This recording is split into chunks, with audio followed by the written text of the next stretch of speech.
This Gothic-style building was designed and constructed by the Ann Arbor, Michigan firm of Hood, Decker, Shoecraft, and Drury. It was the center of an ambitious new water project whose purpose was to provide a flow of pure water, abundant and fresh, giving life and health to a prosperous and growing city. To aid in accomplishing this goal, the building was situated at the apex of the Three Rivers in the heart of Fort Wayne. The entire project, which included the filtration plant, the sewage treatment plant, the pumping stations, and the St. Joe Dam, cost $2,500,000 and was dedicated in December 1933. It's not what you expect to see as you drive through the middle of a Midwestern, metropolitan area. And it's a wonderful building. It has a twin sister, which is wonderful. The sewage treatment plant on Dwenger is actually designed at the same time, built at the same time, and very, very similar, except that one looks more like a medieval Gothic church. This one looks more like a Spanish mission, somewhere in Cordoba or something. So it's interesting looking at the two of them being very similar and also very different at the same time. It's exactly perfect. The proportions are wonderful. The inside is well decorated. You have brass and copper light fixtures inside that are mission/Art Deco. It's just not what you expect to find in a water filtration plant. It really looks like a university on the corner of the Three Rivers. That's a nice structure.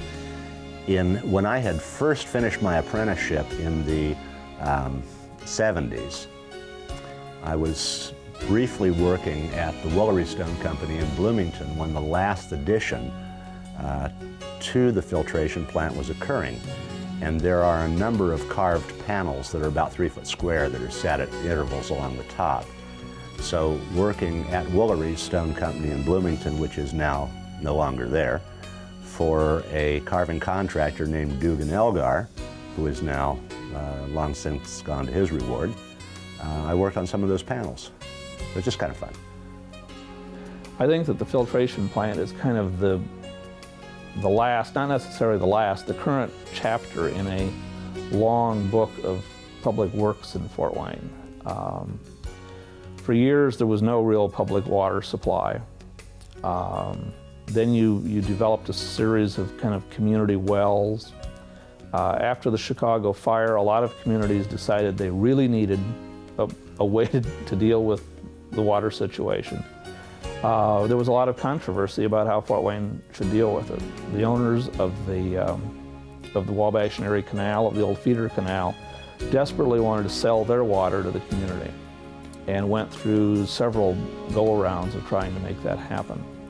Finally, around the turn of the century, there were deep rock wells put down, and in 1880 the reservoir was built as what is now Reservoir Park, but that was the first really big public works project that fortified the water system, the public water system in Fort Wayne. By the 1920s, we'd gone through a couple of droughts. It was clear that the wells, although they worked well, weren't the permanent answer.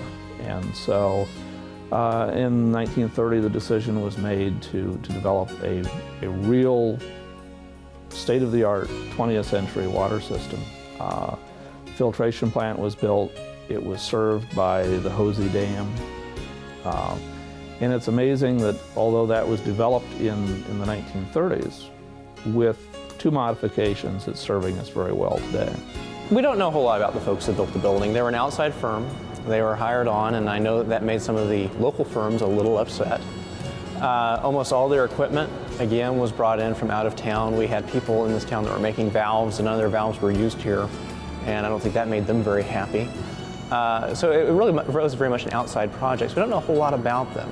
We know that they were great architects. We know that what they built stood to the test of time. Most water filtration plants built in the 30s are not up to EPA code, much less probably 20 times better than that, which this building is. I don't think this would have been nearly this size if it was built in the earlier 20s or the later 40s. But you build it to this size, build it far larger than you need. At that time, we need it now, in order to keep people employed.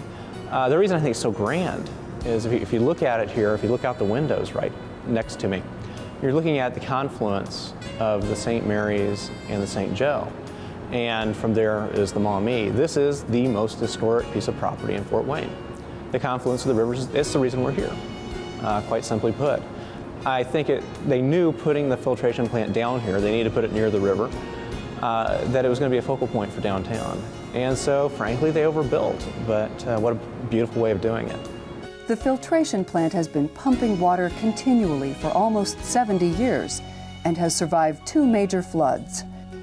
Exquisite attention to quality and detail ensures that this masterpiece will continue to provide an abundant source of pure water to Fort Wayne well into the 21st century.